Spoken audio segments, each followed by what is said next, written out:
அரசியல் களம் நேயர்களுக்கு வணக்கம். இன்றைக்கு நம்ம நேர்காணலுக்காக அரசியல் விமர்சகர் ரவீந்திரன் துரைசாமி அவர் நம்மோடு இந்த பேசலாம். சார் வணக்கம். வணக்கம். மதிமுக திமுக கூட்டணி சேர போறாங்க, மறுபடியும் அவங்க 2 பேரும் சேர்ந்து கவர்மெண்ட் ஃபார்ம் பண்ண போறாங்க.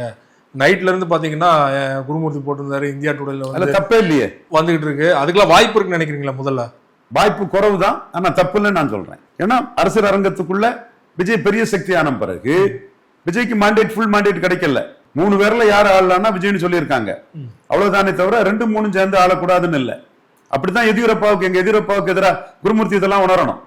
ஐயா குருமூர்த்தி இதெல்லாம் வரணும். இங்க நாட்டுல எல்லாருக்கும் எல்லா மாநிலங்களும் நடந்த விஷயங்களும் தெரியும். சும்மா நீங்க கண்ணை மூடிக்கிட்டு பெரிய பெரிய பிரீச்சர் மாதிரி பேசுறது ஏற்றுக்கொள்ள முடியாது. எனக்கு நண்பர் தான், பெரிய தியாக வரலாறு கொண்டவர் தான், துணிச்சலான தலைவர் தான், எமர்ஜென்சி எடுத்தவர் தான், அதெல்லாம் வேற விஷயம். பட் நீங்க ஒரு விஷயம் சொல்லும் போது இதுதானே பட்னாவிஸுக்கு நடந்தது. பட்னாவிஸ் தான் நம்பர் 1, எதியூரப்பா தான் நம்பர் 1, விஜய் தான் நம்பர் 1. நம்பர் 1 நீங்க நம்பர் 3 கிட்ட பேசி ஒரு முடிவுக்கு வரலாமே. இது மாயாவதிய நம்பர் 1 பாஜக சிஎம் ஆக்கல்ல, நம்பர் 2 காங்கிரஸ், நம்பர் 3 தேவகவுடா குமாரசாமி கவுடா ஆக்கல்ல. அப்போ ஸ்டேபிளான கவர்மெண்ட் கொடுக்கணும்னு உங்களுக்கு நோக்கமா, அல்லது குதிரை பேரத்துக்கு உங்களுக்கு நோக்கமாங்கிறதான விஜய் கிட்ட இப்ப நம்ம கேள்வியா முன் வைக்கிறோம். நீங்க ஸ்டாலின முதல்வர் சொன்னவங்களும் உங்ககிட்ட சேர்ப்பீங்கன்னா அது எந்த வகையில நியாயம்? பிஜேபி எதிர்ப்புங்கிற ஒரு இதை வச்சு பஜனை பாடுறது, எல்லா மொள்ள மாதிரித்தனத்துக்கும் கேப் மாதிரித்தனத்துக்கும் அயோக்கியத்தனத்துக்கும் எல்லா ஃப்ராடுத்தனத்துக்கும் பாஜக எதிர்ப்புன்னு நீங்க சொல்லிட்டு போவீங்கன்னா அது தப்புங்கிறதான் குருமூர்த்தி பேசியிருக்கணும். அதான் குருமூர்த்தி மேல நமக்கு வருத்தமா தான் குருமூர்த்தியோட கருத்து தவறுன்னு நம்ம சொல்றோம். எல்லாத்துக்கும் பாஜக எதிர்ப்புங்கிற ஒரு இதுல எல்லா பஜனைக்கும் உன்னோட அயோக்கியத்தனங்களுக்கெல்லாம் நீ சப்பக்கட்டு கட்டுவியா? அது தவறு இல்லாதான் நம்ம சொல்ல வர்றோம். சோ இந்த இடத்துக்குள்ள சிஎம் கேண்டிடேட்டா நின்ன 3 பேரும் ஒருத்தருக்கு ஒருத்தர் பேசி அவங்க ஒரு முடிவுக்கு வந்து ஒரு 118 காட்டுறதுல தப்பு இல்லை. Governor majority should be tested the floor of the house னு சொல்லாம ஏன் கன்வின்சிங் மெஜாரிட்டி வேணும்னு கேக்குறாரு. கொடுக்கறதுல தப்பு இல்ல. விஜயும் எடப்பாடியும் சேர்ந்து கன்வின்சிங் மெஜாரிட்டி கொடுத்துடலாமே. அப்ப முதல்ல எடப்பாடியும் சேர்ந்தாலும் எடப்பாடி தானே சிஎம் வாய்ப்பு இருக்கு. அவங்க தொடர்ச்சியா சொல்றாங்க இல்லையா, எடப்பாடி அவர்கள் கிங் மேக்கர் இல்ல கிங்னு சொல்றாங்க. இது 2க்குமே பொருந்தும் இல்லையா? விஜய்க்கும் பொருந்தும், ஸ்டாலினுக்கும் பொருந்தும். கண்டிப்பா நீ தீய சக்தி ஸ்டாலின் அகற்றணும்னு சொல்ற, உன்னால அகற்ற முடியல. நீங்க தனி மெஜாரிட்டி வந்து அகற்ற முடியல. அதாவது ஸ்டாலின் விழுந்துட்டாலும் உன்னால் மாற்று அரசு அமைக்க முடியல. அப்போ எடப்பாடி நினைச்சா ஸ்டாலினை ஆதரிக்கலாம். அப்போ ஸ்டாலினுக்கும் விஜய்க்கும் தான் போட்டி. அப்ப நீங்க எடப்பாடி ஆதரிங்கன்னு மாயாவதி மாதிரியும் தேவகோடா மாதிரியும் எடப்பாடி கேட்கறதுல தவறு இல்லையே. அவருக்கும் குறிப்பிட்ட சீட்டு வந்திருக்கு. அவரை சிஎம்மா சொல்லி மக்கள் சட்டமன்ற உறுப்பினர் வந்திருக்கிறாங்க. அது அவர் தலைமைக்கு விழுந்த ஓட்டு. 2 ஜாதி கட்சின்னு நான் சொன்ன பிறகும் விழுந்த ஓட்டு, அண்ணாமலை வெளியேறின பிறகு விழுந்த ஓட்டு, தென் ஓபிஎஸ் வெளியேறின பிறகு விழுந்த ஓட்டு, அவருக்கான ஓட்டு, அவர் தலைமைக்கான ஓட்டு, அவருக்கான ஓட்டுங்கிறத தேர்தலுக்கு முன்னாடியே சொன்னோம். இப்போ நம்ம ஒத்துக்கிறோம். அப்போ அவர் லீடர்னு சொல்லியும் குறிப்பிடத்தக்க எண்ணிக்கையில எம்எல்ஏக்கள் வந்திருக்கிறாங்க. அவர் வந்து ஈக்விட்டேஷன்ஸ் கீப் அப் பண்றாரு. உங்களுக்கு டு கீப் தீய சக்தி திமுக இருக்கக்கூடாதுன்னு சொன்னா ஏன் நீங்க காங்கிரஸ் திமுக நம்ம இந்த தீய சக்தியை நம்பி வந்த காங்கிரஸ் சேர்த்துக்கிட்டு ஆடுறீங்க? எடப்பாடி கூட சேர்த்து பேசியிருக்கலாமே. உண்மையிலே அப்படி ஒரு பேச்சுவார்த்தை நடந்தது. ஏன்னா ஸ்டாலின் அவர்கள் நேற்று இந்தியா டுடே கொடுத்த பேட்டியில் பார்த்தீங்கன்னா வெளிப்படையா சொல்லிட்டாரு, நாங்க இந்த கவர்மெண்ட்டுக்கு எந்த அச்சுறுத்தலும் கொடுக்க மாட்டோம், விஜய் கவர்மெண்ட் ஃபார்ம் பண்றது எங்களுக்கு எந்த பிரச்சனையும் இல்லை சொல்லிட்டாரு இல்லையா? அவர் என்ன நினைக்கிறாருன்னா விஜய் கவர்மெண்ட் ஃபார்ம் பண்ணா அன்பாப்புலர் ஆயிடுவாரு, அப்புறம் நமக்கு வாய்ப்பு வரும்னு நினைக்கிறாரு. அதுல பல இப்ஸ் அண்ட் பட்ஸ் இருக்குது. பட் அவருக்கு ஸ்ட்ராட்டஜி அவர் சார்ந்தவங்க மத்தியில அவர் பேசுறது தான் பேசுறாரு. நம்ம ஒரு பாப்புலர் மேண்டேட் வந்த கவர்மெண்ட் ஃபுல் மேண்டேட் வரலனாலும் கூட இருக்கவங்கள அதிக அளவு வாய்ப்பு வந்த ஒருத்தரை நம்ம சபடேட் இது பண்ணாண்டா நம்ம அமைதியா இருப்போம், அவரு வந்து செல்வாக்கு இழந்து நமக்கு வாய்ப்பு வரும்னு நினைக்கிறாரு. பட் அது வந்து அவர் செல்வாக்கு இழப்பாருன்னு எல்லாம் சொல்ல முடியாது. இவரு கூட கூட்டணி கட்சிகளே விஜய் கிட்ட போய் சேரதுக்கும் வாய்ப்பு உண்டு. ஏற்கனவே ஒரு இருக்காங்களா எல்லாரும் பிரதான கூட்டணி கட்சி சேர்ந்துட்டு. அப்ப இப்ப வந்து அவரு மதசார்பற்ற கூட்டணி விசிகா, சிபிஎம், சிபிஐ, ஐயுஎம்எல் எல்லாத்தையும் இன்டாக்டா வைப்போம்னு நினைக்கிறாரு. அவ விஜய் ஆட்சிக்கு வந்துட்டாருன்னா அவங்க என்ன முடிவு எடுப்பாங்கன்னு தெரியாது. பட் இப்போ வந்து அவர் எடுக்கிற முடிவு விஜய்க்கு நான் சொல்ல கொடுக்கலங்கிற மாதிரிப்பட்ட ஒரு முடிவு எடுக்கிறாருன்னா இந்த கூட்டணி கட்சிகள் தன்னோட இருக்கட்டு 2 மதசார்பற்ற கூட்டணின்னு அவரு ஸ்கீம் பண்ற மாதிரி தெரியுது. விஜய் 5 வருடம் கம்ப்ளீட்டா வந்து கவர்மெண்ட்டை முடிக்கணும்னா அதுக்கு கூட்டணி சின்ன சின்ன கட்சிகள் உதவும் நினைக்கிறீங்களா, இல்ல எடப்பாடி கூட போறது தான் அவருக்கு நல்லது நினைக்கிறீங்களா? அது பல இஃப்ஸ் அண்ட் பட்ஸ் இருக்குது. பட் கண்டிப்பா கம்யூனிஸ்டோ தொடர்ச்சியா ஏதாவது பேசிட்டு தான் இருப்பாங்க இல்லையா, அதை பண்ணுங்க இதை பண்ணுங்க. அதிமுக என்ன சொல்றாங்கன்னா நீங்க 4-5 பேரை நம்பி இருக்கிறதோட அதிமுக மட்டும் நம்பி இருக்குன்னு கேக்குறாங்க. சோ இது வந்து there are so many ifs and buts. Edappadi எதனால இப்படி உறுதியா இருக்காரு? கண்டிப்பா வந்து இன்னொரு பக்கம் சிவி சண்முகம் வந்து எம்எல்ஏக்களை உடைச்சிட்டான்னு சொல்றாங்க. இல்ல எடப்பாடி சொல்லிதான் சிவி சண்முகம் வந்து பாண்டிச்சேரியில எம்எல்ஏக்களை கூட்டு போயிருக்கான்னு சொல்றாங்க. அதிமுகல உண்மையிலே பிரச்சனை போதா இல்லைன்னா எல்லாம் ஒற்றுமையா தான் இருக்காங்கன்னு நினைக்கிறீங்களா? அதிமுகல என்ன யார் தலைமையில பிரச்சனை போகுது? என்ன பிரச்சனை போகுது? சிவி சண்முகம் தலைமையில S P Velumani, C V Shanmugam, S P Velumani ரெண்டு ஒரு லீடர்ஸ். நான் மறக்க வரல. விஜயபாஸ்கர் வர போயிருந்தாரு. விஜயபாஸ்கருக்கு வந்து பரவலான செல்வாக்கு சிவி சண்முக அளவும் வேலுமணி அளவும் இல்லைனாலும் அவர் ஊர்ல ஒரு செல்வாக்கானவர் தான். சோ இவங்க எல்லாம் லீடர்ஸ், உங்களுக்கு ஒரு சே இருக்குது. பட் யார் தலைமையில எடப்பாடி உடைக்க போறாங்க? எடப்பாடி உடைச்சு யாருக்கு என்ன லாபம்? உடைச்சு அதை வந்து விஜய் பக்கம் கொண்டு போறதா தகவல் வந்துட்டு இருக்கு. உண்மையா என்னன்னு தெரியல. இதுதான் முறையற்ற அரசியல் நான் சொல்ல வர்றேன்.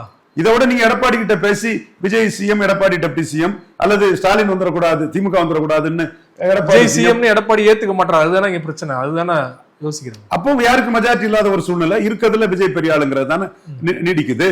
கவர்னர் வந்து டெஸ்ட் ஆஃப் மெஜாரிட்டிக்கு வந்து நான் ஃப்ளோரை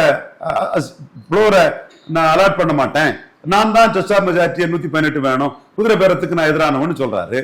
சோ அவர் ஒரு பாஜக கவர்னர். காங்கிரஸ் கட்சி திமுக ஸ்டாலின் முதல்வர்னு சொல்லிட்டு கொஞ்சம் கூட லட்சம் இல்லாம, கூச்ச நாச்சம் இல்லாம, மான அவமானம் இல்லாம, பதவி ஒண்ணுமே குறின்னு பாஜக எதிர்ப்புல கேவலமான ஒரு முடிவை எடுத்திருக்கிறாப்புல. அப்ப இந்த மாதிரிப்பட்ட கேவலமான முடிவுகள் ஸ்டாலின் முதல்வர் சொல்லிட்டு விஜய்கிட்ட போகக்கூடிய முடிவுகள் எல்லாம் ஒரு பிஜேபி சென்ட்ரிக்கான கவர்னர் வந்து எதிர்மறையா பாக்குறதுக்குள்ள இயல்பான வாய்ப்பு தானே இருக்கு. குறிப்பா இந்த மாதிரி தகவல் கிளப்பி விடுறதே தாவேக்காதான். மக்கள் மத்தியில் வந்து ஒரு சென்டிமெண்ட் கிரியேட் ஆகும். 108 சீட் ஜெயிச்சாலும் கவர்மெண்ட் ஃபார்ம் பண்ண விட மாட்டாங்க, அழுத்தம் கொடுக்குறாங்க, திமுக அதிமுகவும் சேர்ந்து வந்து இந்த மாதிரி பண்றாங்க அப்படிங்கிற ஒரு பிம்பம் உருவாக்குறதுக்கு தான் அப்படின்னு சொல்றாங்க இல்லையா? அது அரசியல்ல அதுவும் ஒரு ஸ்ட்ராட்டஜியா, ஒரு வியூகம் தான், ஒரு ஆயுதம் தான். அந்த ஆயுதத்தை நீங்களும் எடுக்கணும், எடப்பாடி எடுக்கணும், மோடி தரப்பு எடுக்கணும், திமுக தரப்பு எடுக்கணும், அவ்வளவுதானே. அந்த ஆயுதம் நீங்க அவர் மட்டும் தான் எடுக்க முடியும் இல்லையே, நீங்களும் எடுக்கலாம். அவர் சக்சஸ்ஃபுல்லா எடுக்கிறாரு, நீங்களும் முடிஞ்சா சக்சஸ்ஃபுல்லா எடுங்க. இந்த சிச்சுவேஷன் எப்படி போகும்னு நினைக்கிறீங்க? யார் கவர்மெண்ட் ஃபார்ம் பண்ண அதிகமான வாய்ப்பு இருக்கு நீங்க நினைக்கிறீங்க? யார் தலைமையில இல்ல யார் கூட்டணியில? அதாவது வந்து எய்தர் எடப்பாடியார் எலெக்ஷன் சொன்ன மாதிரி எய்தர் விஜயார் எலெக்ஷன் தான் என்னோட கருத்தா இருக்குது. பட் எய்தர் விஜய்க்கு விஜய் இன்னும் உட்காரல. இப்போ காலையில வந்து விஜய் அழைச்சிட்டாருன்னு தகவல் வருது. ஆனா இன்னொரு தகவல் வருது, அப்படின்னு நான் ஒப்பீனியன் கூட நியூஸ் 18 கொடுத்தேன். சோ இந்த இடம் வந்து ஒரு இடியாப்ப சிக்கலான சூழ்நிலை தான் இருக்குது. மக்கள் தான் காரணம். விஜய்க்கு தனி மெஜாரிட்டி எம்ஜிஆர் கொடுத்த மாதிரி கொடுத்திருக்கலாம். எம்ஜிஆரோட அதிக ஓட்டை கொடுத்துக்கிட்டு எம்ஜிஆர் கொடுத்த மெஜாரிட்டியை கொடுக்காதது மக்கள் தான் அந்த பிரச்சனைக்கு காரணம். சுப்ரீம் கோர்ட் போனா அது இங்க என்ன மாதிரியான ஃபார்மாலிட்டி நடக்கும்? சுப்ரீம் கோர்ட் அவங்க போறதுக்கு முயற்சி பண்றாங்க. ஆனா எஸ்ஆர் பொம்மை கேஸுக்கு பிறகு பரமேஸ்வரையா வெர்சஸ் யூனியன் ஆஃப் கவர்மெண்ட் வந்து இப்படி சிங்கிள் லார்ஜஸ்ட் பார்ட்டி மெஜாரிட்டியா வரலன்னா அவங்களுக்கு 24 மணி நேரத்துக்கு மேல கொடுக்க கூடாதுங்கிற ஒரு இதுவும் அங்க வருது. அது எஸ்ஆர் பொம்மை கேஸ் வச்சுதான் எல்லாரும் பேசுறாங்க.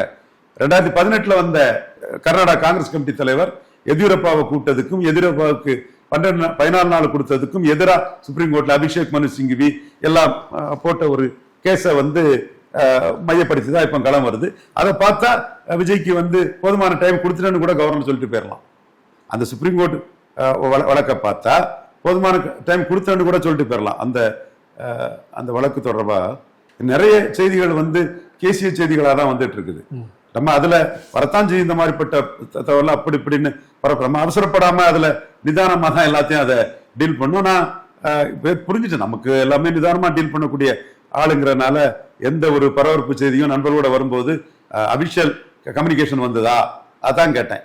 அபிஷியல் கம்யூனிகேஷன் வராத வரை நம்ம அந்த செய்திக்கு வந்து இருக்கலாம், இல்லாமல் இருக்கலாம்னு தான் நம்மளும் வானிலை அறிக்கை மாதிரி தான் அந்த செய்தியை பார்க்கணுமே தவிர அது உண்மையான செய்தின்னு அதை நம்ம எடுக்க வேண்டிய அவசியமே இல்லை.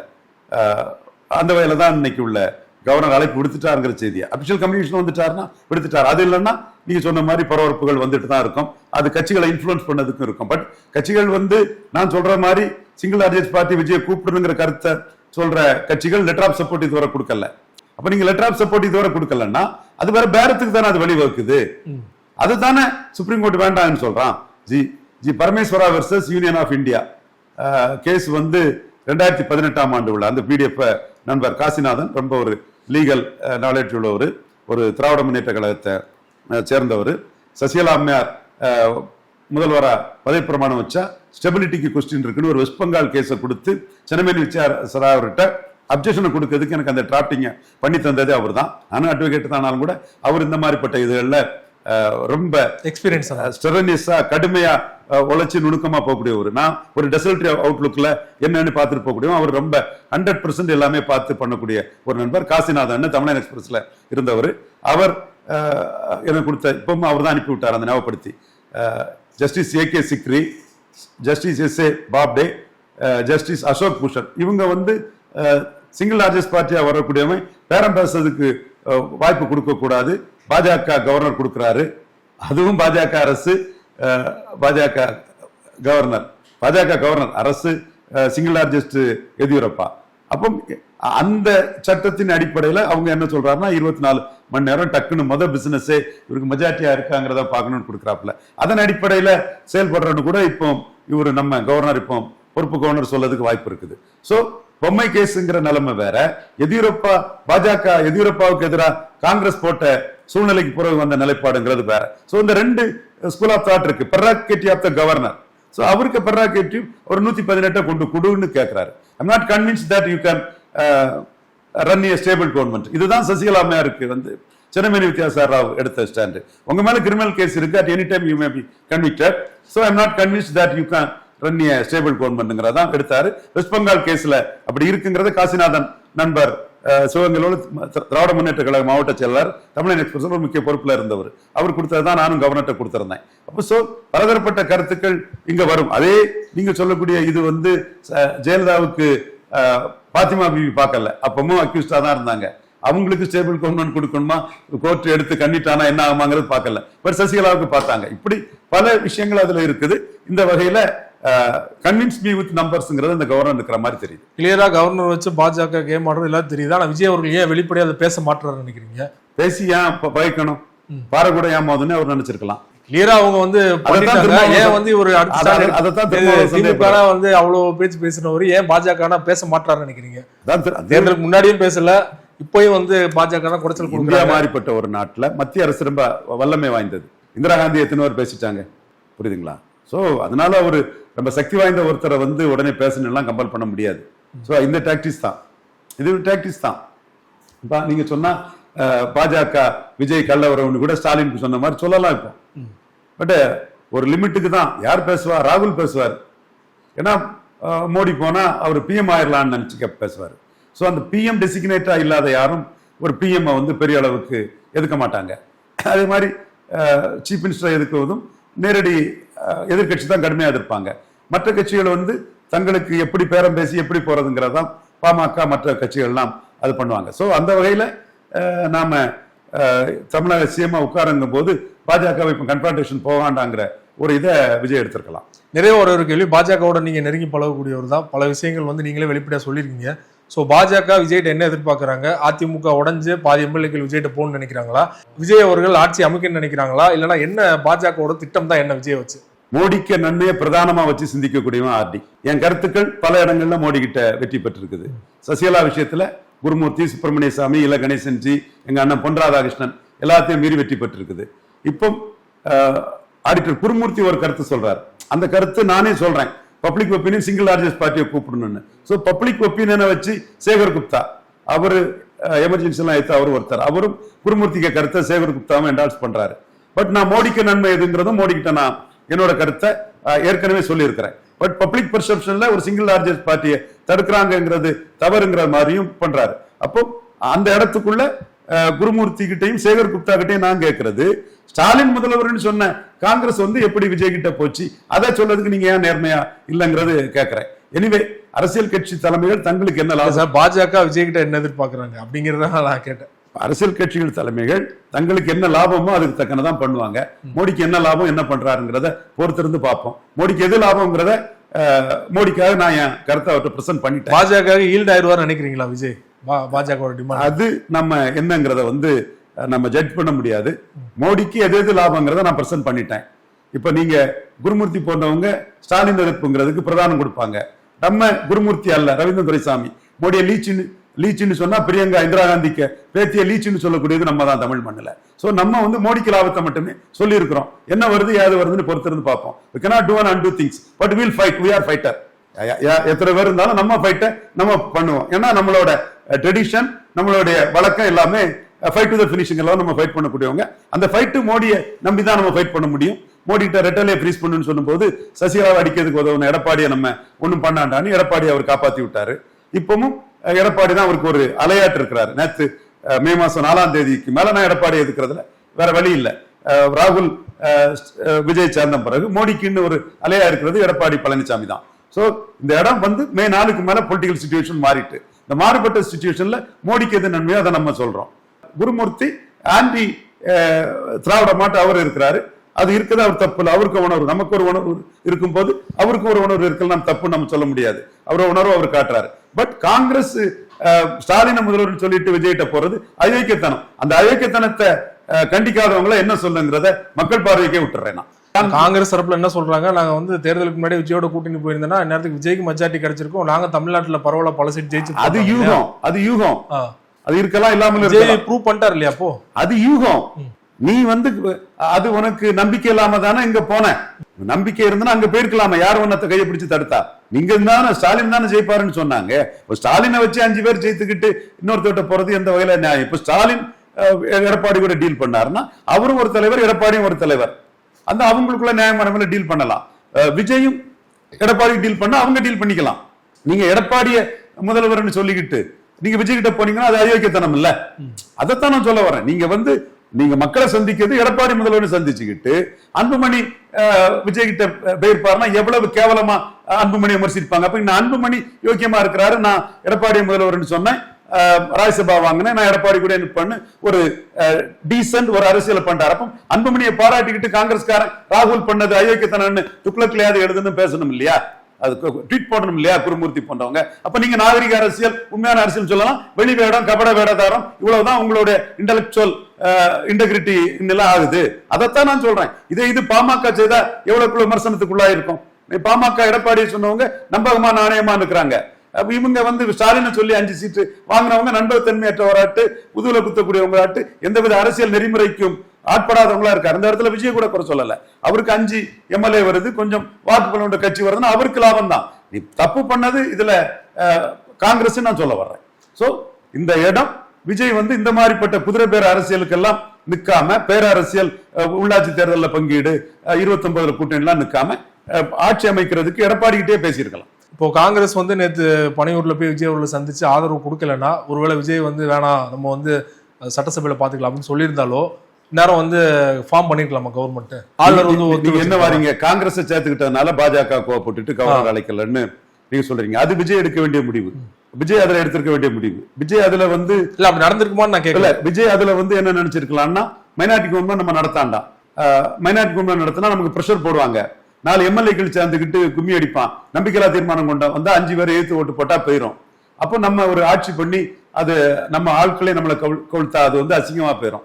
அப்போ நம்ம இந்த ஆட்சிங்கிறது வந்து நம்மளை மையமா வச்சு செய்திகளை வர வச்சுக்கிட்டு நம்மளே ஸ்னாப்போலுக்கு போய் முழு மெஜாரிட்டி எடுத்துடலாம். நம்ம 3வது வருவாங்க நிலைமையிலே 1வது வந்துட்டோம். 1வதே நம்ம தான் இருப்போம் நினைக்கிற இடத்துல இடைத்தேர்தலில் ஸ்னாப்போல் இடைக்கால தேர்தல் தமிழகம் முழுவதுக்குமான ஒரு தேர்தல் நம்ம போனா தனி மெஜாரிட்டி கிடைக்கும், கம்ஃபர்டபுளா நம்ம கவுண்ட் பண்ணலாம், நம்ம நினைச்சதை அரசு இது பண்ணலாம் கூட விஜய கூட உள்ளுக்குள்ள நினைக்கலாம், பேசாம இருக்கலாம். அது நமக்கு தெரியாது இல்லையா? ஒரு மாஸ் லீடர்ங்கிறவங்க ஒரு மைனாரிட்டி கவர்மெண்ட் நடத்தி காங்கிரஸ்காரன் அதுல கண்டிஷன் போடுவான், அப்படி பண்ணு இப்படி பண்ணுமா, அது சிக்கல் இல்ல. அதோட எவன் பிடியிலையும் யார் பிடியிலையும் இல்லாம தனிச்சு வரணுங்கிறதுக்குள்ள ஒரு ஸ்ட்ராட்டஜியை காங்கிரஸ் கூட்டணியை வச்சுக்கிட்டு அடுத்து சட்டமன்ற தேர்தல் சந்திக்கலாம்னு கூட விஜய்க்குள்ள ஒரு திட்டம் இருக்கலாம்ல. மாஸ் லீடர்ஸ் அப்படித்தானே திட்டம் போடுவாங்க. அடுத்து மறுபடியும் தேர்தலை சந்திக்கிற ஐடியா இருக்கலாமே. இப்ப அதை சொன்னா எம்எல்ஏக்கள் விரும்ப மாட்டான். பட் அவரு உள்ளுக்குள்ள அந்த திட்டம் என்டிஆர் அப்படித்தானே பாஸ்கர் ராவ் பிரச்சனை வந்த பிறகு கலைச்சுக்கிட்டு எலெக்ஷன் தானே வச்சாரு, தனி மெஜாரிட்டி வந்தாருல, பெரிய மெஜாரிட்டி. பிஜேபி நினைச்சாதானே உடனே தேர்தல் வரலாம். கவர்னர் ஆட்சி கூட 6 மாசம் அதுக்கப்புறம் கூட இழுத்தடிக்கலாம் இல்லையா பிஜேபி நினைச்சுன்னா? அது சட்டத்துல இடம் உள்ள இது தங்களுக்கு சாதகமா எது எதெல்லாம் இருக்கோ அதெல்லாம் பாஜக பயன்படுத்தான்னு செய்வாங்க. கவர்னரே அப்படித்தானே பயன்படுத்துறாங்க. அது உண்மைதானே. அது என்ன சார் நடந்தது கவர்னர் மாளிகையில? விஜய் வந்து 2 முறை போயிருக்காரு, தாவேக சார்ந்தவர்களும் தொடர்ச்சியா போயிட்டு இருக்காங்க. கவர்னர் வந்து இங்க இருக்க மாட்டாரு, கேரளா போயிருந்தா, கவர்னர் இங்கே தான் இருக்காரு. என்ன டிமாண்ட் வைக்கிறாங்க, என்ன எதிர்பார்க்கறாங்க? எஸ்ஆர்பி வழக்குப்படி majority should be tested in the floor of the house. இல்ல வெறும் அவர் 108 எம்எல்ஏக்களோட அவர் போயிருந்தாருன்னா நேரத்துக்கு வந்து ஓகே சொல்லிருப்பாரா கவர்னர்? காங்கிரஸ் 5ஓட சேர்த்து மீதி அது விஜய் எடுக்க வேண்டிய 7 எம்எல்ஏ எங்க அப்படிங்கறதுனாலதான் பிரச்சனை ஆயிடுச்சு. அந்த சூழ்நிலை நோ சொன்னா 118 கிட்ட நெருங்க முடியாது. காங்கிரஸுக்கு 5 வந்துன்னா நெருங்கிறதுக்கு ஒரு வாய்ப்பு வரும். அப்போ அந்த இடத்துக்குள்ள நெருங்கி தோத்தா கூட காங்கிரஸ் கூட்டணிக்குள்ள நிற்கும். நீங்க காங்கிரஸ் திமுக இருந்து எடுக்கலன்னா விஜய் தோத்து மீண்டும் காங்கிரஸ் திமுக கூட்டணின்னு சொன்னா அது தேர்தல் முடிவுகள் வந்து வேற மாதிரி ஆயிடலாம். இப்போ ஸ்டாலினை ஃபைட் பண்றதுக்கு ஒரு காங்கிரஸ்ங்கிற ஒரு 4-5 விழுக்காடு சட்டமன்ற தேர்தல்னா பலம் கொண்ட ஒரு கட்சி விஜய் கையில வந்துட்டு இல்ல. நிரூபிக்க முடியலன்னாலும் விஜய் காங்கிரஸ் கூட்டணி 26ல நடக்காதது 27ல நடக்கலாம் இல்லையா? சோ அந்த இடத்துக்குள்ள அவரு எலக்ட்ரல் பேட்டலுக்கு காங்கிரஸ் முக்கியம், சோ காங்கிரஸை நம்பியே நம்ம போவோங்கிற முடிவுக்கு அவர் வந்திருக்கலாம். சோ அந்த இடத்துக்குள்ள அவருக்கே ஒரு மைனாரிட்டி கவர்மெண்ட் நடத்துறது தேவையா அல்லது எலெக்ஷனை சந்திச்சு மெஜாரிட்டி கவர்மெண்ட் போவோமாங்கிறதுல he is playing cards close to his chest. அவர் நம்புறாரா மறுபடியும் தேர்தல் வந்தா நம்ம மெஜாரிட்டி வந்துடலாம்? அவர் அதை தன் எம்எல்ஏக்கள்கிட்டயே சொல்ல மாட்டார் இல்லையா? சொன்னாலே எம்எல்ஏக்கள் விரும்ப மாட்டான்ல. அப்ப அவரு மாஸ் லீடரா என்ன நினைக்கிறாருங்கிறதா இப்போ கேள்வி. சமகால அரசியல் சூழல் தொடர்பாக பல்வேறு விஷயங்களோட பகிர்ந்து மிக்க நன்றி சார். நன்றி.